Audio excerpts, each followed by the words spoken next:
Okay, can everybody hear me? Yep. Excellent. So, today I'd like to tell you about some of the electrochemical sensors that we develop. And I'm sure everyone in this room is familiar with electrochemical sensors. Many of you might even use them. The kind of gold standard of electrochemical sensing is the glucose meter. And that's because it's fast, portable, easy to use, and inexpensive. And the way electrochemical biosensors such as this generally work is you have a target you're trying to look at, an analyte, and it binds to a biorecognition element on a surface. That's something like an antibody or an aptamer. And that binding event is then transduced into an electrical signal. But what we continue to find is that concentrations of individual analytes are insufficient for both environmental monitoring as well as diagnostics. So what my group does is we take the inherent function of the biomolecules that we're either trying to sense or that we're using to sense to improve on the already awesome features of these electrochemical diagnostics. So today I'm going to tell you two stories from my group. One about how we can capture and detect pathogenic bacteria in complex matrices, and the second about how we can detect and degrade organic waste in the environment. So the first story I'm going to tell you about is detecting E. coli. So E. coli are especially problematic because different strains can both be foodborne pathogens as well as the most common cause of urinary tract infections. So as a foodborne pathogen, they cause about 48 million illnesses annually, leading to nearly 150,000 hospitalizations. And I'm sure many people here remember outbreaks of E. coli on things like romaine and ground meat, and even at Chipotle. So these are a persistent problem. And one of the challenges when we think about developing sensors for them is we need something that's going to work from farm to fork. So that means everything from the field where the farmers are growing the food, to processing plants where they're manufacturing products with the food, to retail locations such as grocery stores and restaurants, to even in your kitchens at home. And similarly, other strains of E. coli cause pretty much all of the urinary tract infections that people get. That's about 100 million annually. And 25% of those people have a recurrent infection within 6 months. And a lot of this is due to the fact that current diagnostics for urinary tract infections are costly, take a lot of time, and require centralized facilities. So what that means is you go to the doctor with a UTI, and they will give you a broad spectrum antibiotic without even testing for both what bacteria you have and what resistances are present. And what that means is that these E. coli and UTIs are some of the most prevalent antibiotic-resistant microbes in the earth. And nearly 90% have at least one antibiotic resistance, and nearly 75% have more than one. So we need a sensor that can detect these pretty much everywhere, right? We need to be able to detect E. coli that might be in the food in our kitchen. We need to be able to rapidly detect E. coli in urinary tract infections. So how do we do this in a way that is effective in all these different environments? And so the way we sought to do this is by incorporating a capture step. So as I mentioned before, most electrochemical biosensors rely on non-covalent interactions. So you're using usually electrostatics or hydrogen bonding to capture your target, which means in complex matrices, your target can actually become disassociated fairly readily. So what we did was we developed a method where we just feed a sample, this is a complex sample, a synthetic amino acid. If there are E. coli present, they will incorporate that synthetic amino acid, and that will covalently react with a modified electrode. So now we have our cells on an electrode surface in a way that they're not going to move.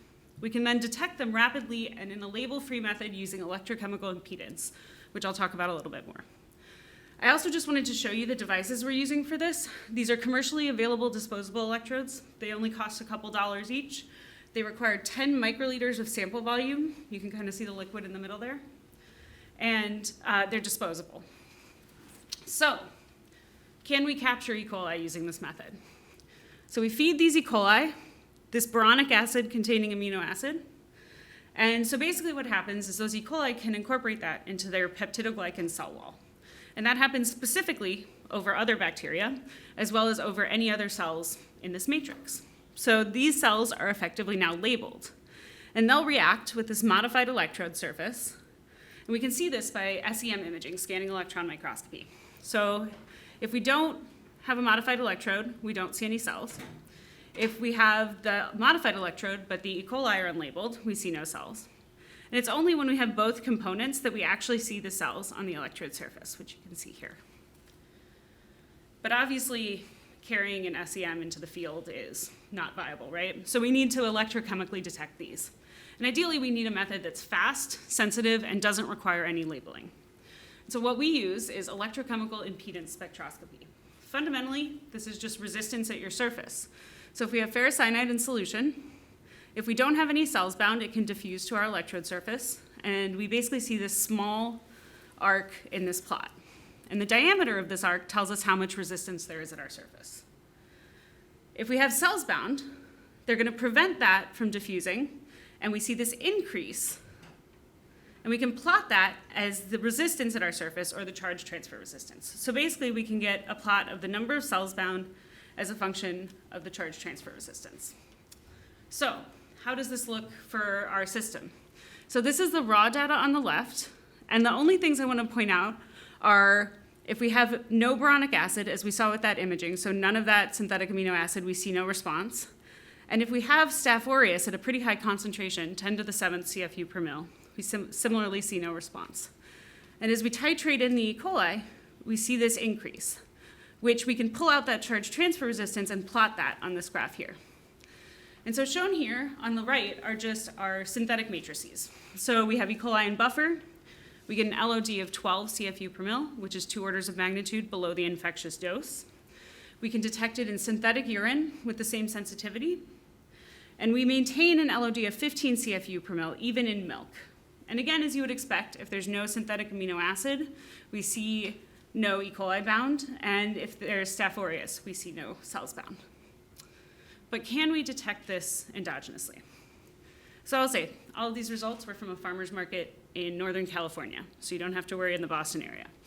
But we were able to actually obtain samples of eggs, romaine, spinach, chicken, as well as an animal UTI from feline urine. And we basically compared whatever E. coli was going to be there with the current gold standard method of detection, which is Cfu counting. And that's shown here.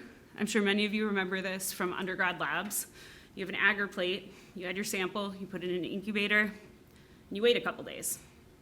And then you have to count all of the colonies. And so the results of that are shown in gray. As I mentioned, that's the current gold standard, and you can see the challenge with that, not only in the time it takes to actually sense these, but in the amount of error we see. There's a huge amount of error to the point where it's difficult to even quantify how many bacteria there are with any confidence. In contrast, you can see the electrochemical results in purple, and we see much lower error, but consistency with the gold standard method. And so what this says to us is that this sensor competes with the current technology, but we can get results within an hour, and the actual sensing only takes 5 minutes, rather than several days with Cfu counting. We can detect both E. coli that we've doped into samples, as well as these endogenous E. coli from foods as well as urine samples. And we do this all on this disposable, portable sensor. So now we're going to change directions a little bit and talk about chemical sensing. And specifically, the chemicals we're targeting are organophosphate pesticides. These make up more than 50% of chemical pesticides. And importantly, they have the same mechanism of action on your body as chemical warfare agents. So it's estimated that 385 million annual unintentional poisonings happen due to the use of these pesticides, leading to 11,000 deaths. And more importantly, prolonged exposure to these causes respiratory diseases, cancer, and birth defects. And I also want to point out that this also causes huge disparities between developed nations and low-resource nations because agriculture is the primary mode of exposure. So countries that use these a lot more have more agricultural workers who are exposed a lot more. And so this is definitely kind of an inequality issue as well. So what do we do about this?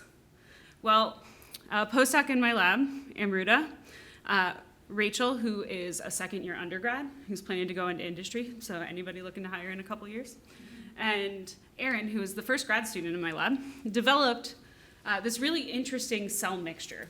And I'm specifically not calling it a co-culture because one of the cells that we actually use to degrade the pesticides is lyophilized and not viable. So we don't have to keep two different types of cells alive. And again, we can electrochemically detect, and I will discuss how we do that. So this sensor has two components, right? We want to both degrade these compounds so they're no longer harmful, and then detect the degradation products. So what are we degrading to?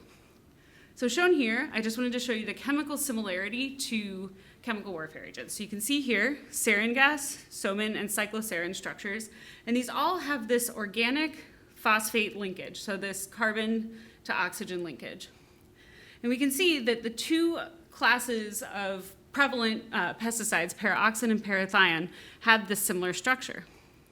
But luckily for us, all of these degrade to the same product, which is p-nitrophenol, which I'll refer to as PNP. So, how do we degrade these? We were able to scaffold an enzyme called organophosphate hydrolase on the surface of E. coli, and then we can lyophilize those E. coli and actually maintain enzymatic activity. So what that means is that cell is basically just a bioscaffold for our enzymes. And for those of you familiar with protein materials, this significantly reduces the cost and production burden of these materials because all you have to do here is put our plasmid in, express, and then lyophilize. And you have liters of your material without needing to do protein isolation and purification. And what we can do is detect that p-nitrophenol product by UV vis, which is the current gold standard of detection. So we can see that we're degrading it. But as you can see here, our limit of detection is about 25 micromolar, which is a problem. So we sought to also incorporate a biological detection. So we were able to engineer a gene circuit into cells that basically responds to that degradation product. So if that degradation product is present, we'll see a response. We initially did this fluorescently. You can see in the presence of that p-nitrophenol, we get green. Without it, we don't see any fluorescence. And we can see that in this fluorescence plot here. And our limit of detection with fluorescence is about 10 micromolar. So good, but not great. But what you'll notice here is I'm using this weird cell type. Normally you'd see E. coli, right? So why are we using S. onadensis? So S. onadensis, or Shewinella onadensis, are my favorite microbe. So these are facultative anaerobes, which means that they can respire oxygen. But in the absence of oxygen, they can reduce metal oxides for respiration, which means if we have them poised on an electrode, they can also respire electrons extracellularly onto an electrode. And the way they do that across what we generally think of as an insulating cell membrane is they have these really cool proteins called, it's a set of cytochromes. This is called the Mtr Pathway, and they contain a lot of hemes. So those are iron-containing groups, and this basically makes a little wire from the inside of the cell to the outside. And we can see that current grow in as these cells natively colonize on an electrode and form a biofilm. So that's great. Can we swap out fluorescence for an electrochemical signal and increase our sensitivity? So shown here are our bioreactors. Again, these are very inexpensive. We simply use these mason jars. They cost us about $1. We're using carbon cloth electrodes. Again, very inexpensive. And what we're able to do is instead of having that PNP, organophosphate degradation product, induce a fluorescent response, we have it induce current. So now our y-axis is current. And we see this specific response from this PNP and not from the pesticide itself. And we also don't see that with either the PNP alone or the cells alone. So great, we have the two components, right? We have these cell scaffolds that can degrade organophosphates, and we have Shewinella that we've engineered to detect those degradation products. Can we put it all together? And the answer is yes, with very high sensitivity and specificity. So if we just throw these cells into that mason jar together with that electrode, we can get degradation and detection with very high efficiency. And what even surprised us is that readout is quantitative.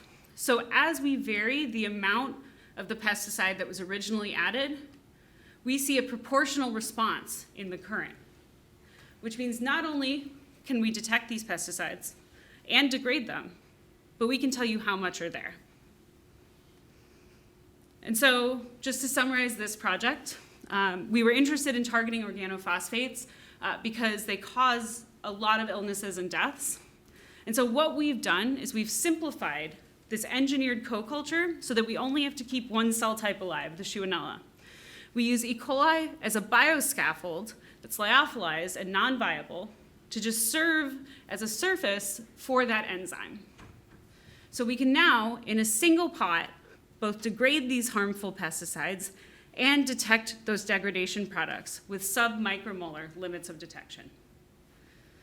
And so what I've described today were two quick stories about bacterial and chemical sensing in the environment. And I just wanted to give a quick plug for our work we're currently working on, which is expanding into viral detection. So I'm not going to go into the full story here, but this is published. This is the work done by my postdoc, Marjan, and she developed these very cool gold leaf electrodes. So I'm sure many of you have been to fancy restaurants. You can order a dessert that has gold leaf on it. Well, we can make it into electrodes. So we take it and we put it on transparency film. For those of you who are the correct age, like me, you remember those from overhead projectors in school. And so we can make these electrodes using only 16 cents of gold and 50 cents for the entire device. And additionally, these don't require clean room fabrication, and these are the first of that type of electrode. So we can do biosensing without requiring clean room fabrication. And she's combined this with a CRISPR-based assay that has enabled electrochemical detection of HPV and HIV from clinical samples. So with that, I need to thank the people who actually did all of this work, my group, and I am happy to take questions.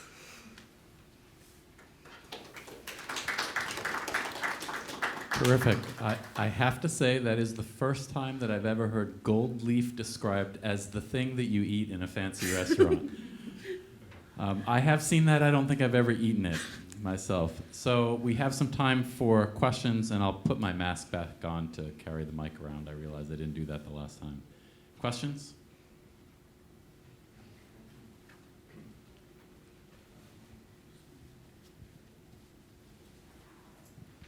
So for the E. coli, how likely are you to have false positives with some other kind of microbe that's similar? Yeah, that's a great question. So that is highly dependent. Basically, the specificity of that comes from the rate of peptidoglycan remodeling in the E. coli. So we can tune detection for a specific microbe based on how long that takes. So we have tuned it specifically. E. coli do it the fastest of environmental microbes that can cause disease. So, leaving it for half an hour incubation pretty much specifically limits you to E. coli. But if we were to leave it overnight, you actually do get Staph aureus labeling as well. So a question about, sarin is the war, Yeah. what do you call it? A chemical warfare agent, yeah. Chemical warfare agent, right? So is that a solved problem, detecting, I guess it's fluoride you would be detecting, or? Actually, it's not. So is that something that you're interested in pursuing? yeah, we're interested in expanding this technology to also detect chemical warfare agents. We feel like the organophosphate is a good model system and also something that needs solving as well. I will also point out that Boston does use organophosphates for mosquito control in the suburbs. So when you see mosquito spraying, it is often organophosphate pesticides. So it is a problem pretty much everywhere. So does it really take being someone who's in agriculture to get enough exposure to it? I mean, is it relatively safe, but if you get lots It is, and it's not airborne for an especially long time unless you're exposed to it for spraying. But that is one of the concerns. Basically, the reason it is a potent pesticide is the same reason it's a neurotoxic agent for humans. Got it. Other questions?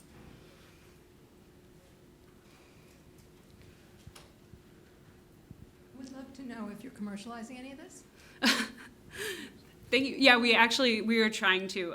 We would like to expand the targets we're going after before we develop a commercial product, because ideally we would have a suite of environmental small molecule targets that we're going after, as well as for the bacterial, other foodborne pathogens that we're interested in. So actually, to that point, if you're able to detect E. coli much quicker, what is the impact of that? So there's kind of two different impacts we see. One is it allows people to take control of their health, because we would envision this eventually being a kit you could get at Walgreens, so you could test to see if you have E. coli for a UTI before you have to go to your doctor. And the second is, this will allow people to isolate where E. coli contamination is happening within the food chain much faster. Because one of the challenges right now is figuring how widespread outbreaks are, and that causes a lot of unnecessary food waste in crops that may not be contaminated having to be disposed of. So we are working to also incorporate this into food chain to prevent additional food waste. Makes sense. Does this method require it to be the bacteria or the chemical to be on an object? Can you do it via airborne sampling?